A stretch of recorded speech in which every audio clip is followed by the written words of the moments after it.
At 18 years old, Caleb Harper owned a backpack, a sleeping bag, and $47. That was the full inventory of his life. The backpack carried a few clothes. The sleeping bag kept him warm most nights. The $47 wouldn't last much longer. 3 months earlier, things had been different. Not good, but different. He'd been living with his aunt after his mother's death. The arrangement worked until it didn't.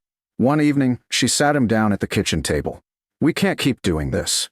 Caleb already knew what was coming. Her husband didn't want him there. The extra expense had become a constant source of arguments. "I understand." His aunt looked guilty. That somehow made it worse. A week later he was gone. For the next several months, Caleb drifted between friends' couches, shelters, and occasionally his old pickup truck. Every day felt like survival. Nothing more. Then a lawyer called. At first Caleb ignored the voicemail. Most unknown numbers meant debt collectors or scams. The lawyer called again and again. Finally Caleb answered. "Mr. Harper?"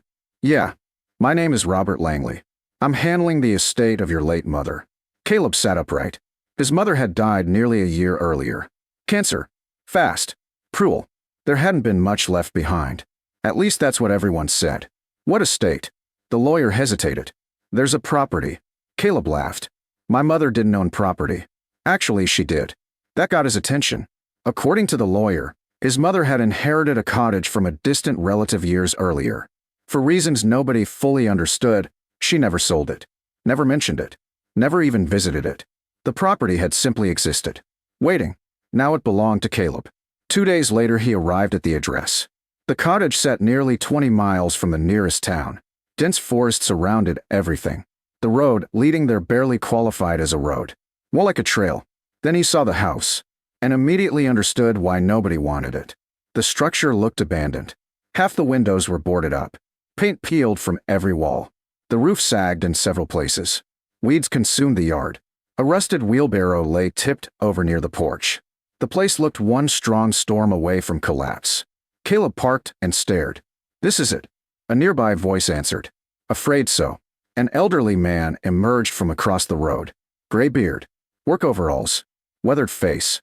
He introduced himself as Harold Benson, the nearest neighbor. Harold looked at the cottage and shook his head. "Nobody's lived there in 30 years. That obvious?" Harold chuckled. "More obvious than you think." Caleb stared at the building. His inheritance. A decaying cottage nobody wanted. Strangely, he didn't feel disappointed. At least it was something. The alternative was sleeping in his truck again. The front door resisted when he pushed it. Eventually it swung inward with a loud groan.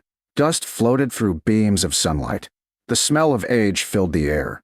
Everything inside seemed frozen in time. Furniture remained exactly where someone had left it decades earlier. Books lined shelves. Dishes sat inside cabinets. Family photographs covered walls. The cottage wasn't empty. It was abandoned. There was a difference.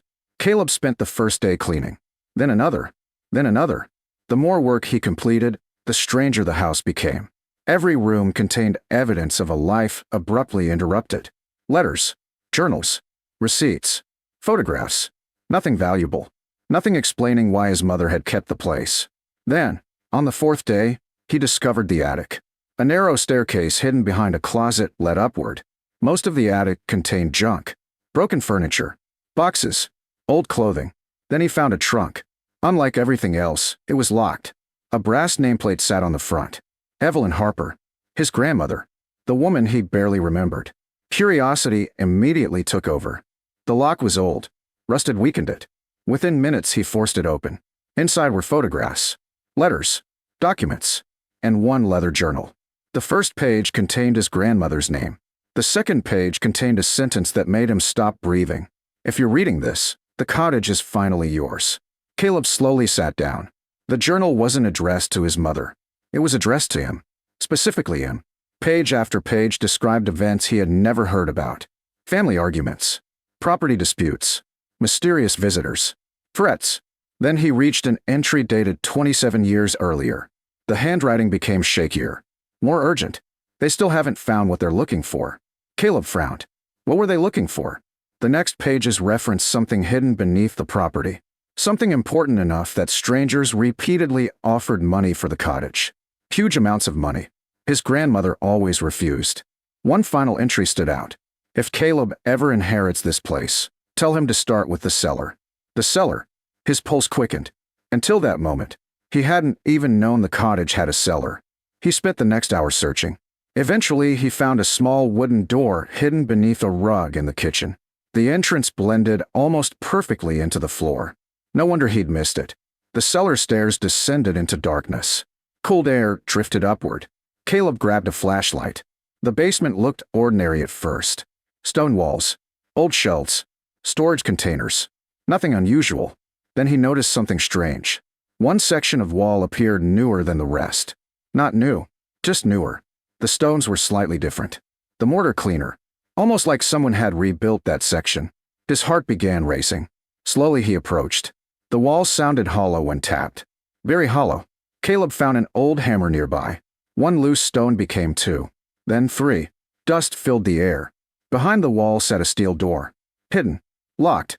And definitely not original to the cottage. For several moments he simply stared. The journal suddenly felt a lot more real. Someone had hidden this. Deliberately. Carefully. The lock had long since rusted away. After several minutes of effort, the door finally creaked open. Darkness waited beyond. Caleb aimed his flashlight inside.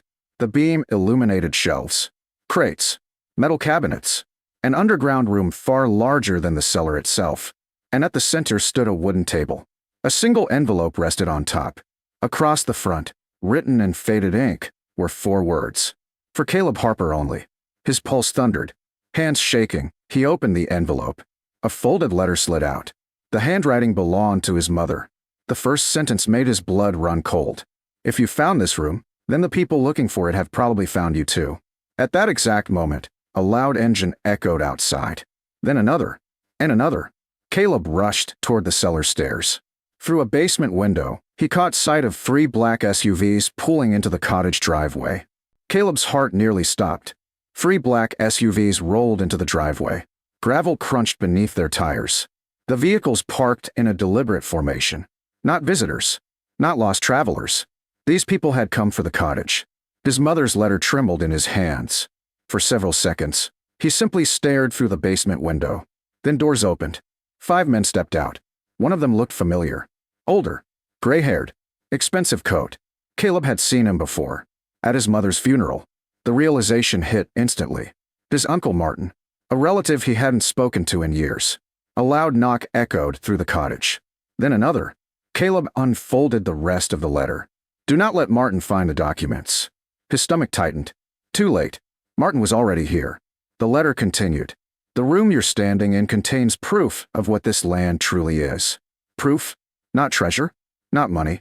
Caleb looked around. The hidden chamber suddenly seemed different. More like an archive. Metal cabinets lined every wall. Maps filled shelves.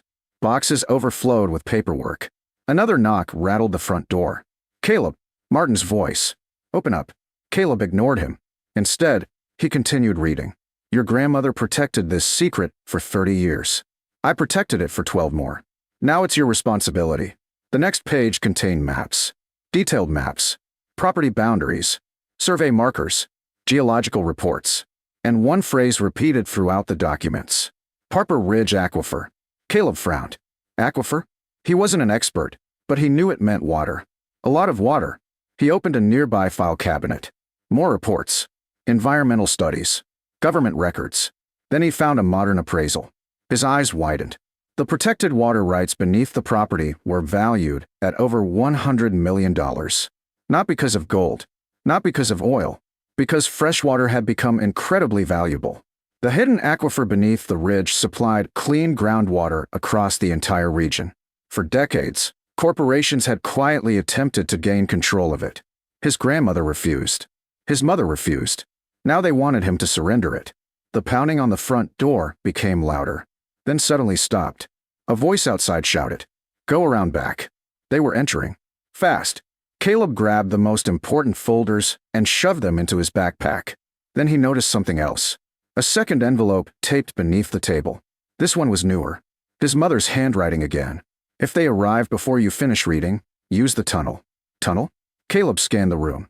At the bottom of the note was a crude sketch. A bookshelf. A lever. An exit route. His pulse accelerated. The cottage wasn't just hiding documents. It had an escape route. Above him came the unmistakable sound of a door splintering. The men had forced entry. Caleb found the indicated shelf. Behind it sat an iron handle. He pulled. Part of the wall slid aside. A narrow stone tunnel appeared. Without hesitation, he entered. The hidden passage stretched beneath the forest. Cold air rushed through the darkness. Behind him came distant shouting. Someone had reached the cellar. Then the hidden room. A voice yelled, "It's empty." Another cursed. Caleb allowed himself a small smile. Not entirely empty. The documents were with him. After nearly 20 minutes of walking, the tunnel emerged beside a stream half a mile from the cottage. For the first time, he stopped running. Then he pulled out his phone. There was enough signal. Among the documents was the number of a law firm, the same firm that had helped his grandmother and mother. He called immediately. The attorney who answered sounded relieved. "Mr. Harper, you were expecting me?" "For years." The lawyer explained everything. The aquifer had been protected through a conservation trust. The original ownership documents were hidden because powerful investors repeatedly attempted to acquire them. Legally, the trust now belonged to Caleb. The men at the cottage had no claim whatsoever. The attorney contacted authorities immediately. By sunset, sheriff's deputies had arrived at the property. Several arrests followed, including Uncle Martin. The investigation uncovered years of fraudulent land acquisition schemes. Corporations had quietly purchased surrounding properties hoping to gain access to the aquifer. The Harper cottage had always been the final piece, the one obstacle they couldn't overcome, because Caleb's family never sold. Weeks later, experts confirmed what the documents already suggested. The aquifer beneath Harper Ridge was one of the largest protected freshwater reserves in the state. Its value exceeded $100 million. Yet the trust came with strict conditions. The water could never be exploited recklessly. It had to remain protected, exactly as his grandmother intended, exactly as his mother wanted. For the first time in his life, Caleb faced a choice larger than himself. He could sell everything, walk away rich, never worry about money again. Instead, he chose a different path. The trust remained intact. The forest remained protected. Research partnerships were created. Environmental programs expanded. Local communities benefited from the revenue generated by sustainable water agreements. Months turned into a year. The boarded-up cottage slowly transformed. The roof was repaired. The windows restored. The overgrown property cleaned. What once looked abandoned became beautiful again. One autumn evening, Caleb stood on the porch watching sunlight filter through the trees. The same cottage everyone had mocked. The same cottage nobody wanted. The same cottage relatives dismissed as worthless. A place that had once seemed like a burden. Now it felt like home. He thought about his mother. About the secret she had protected. About the sacrifices his grandmother made. Then he looked toward the forest. They hadn't left him money. Not really. They had left him responsibility. Purpose. A future. And for someone who had once been homeless with only $47 to his name, that turned out to be worth far more than anything hidden inside a bank account. The boarded-up cottage hadn't changed his life because of what was hidden beneath it. It changed his life because it proved something his family had always known. Sometimes the most valuable inheritance isn't what you own. It's what you're trusted to protect.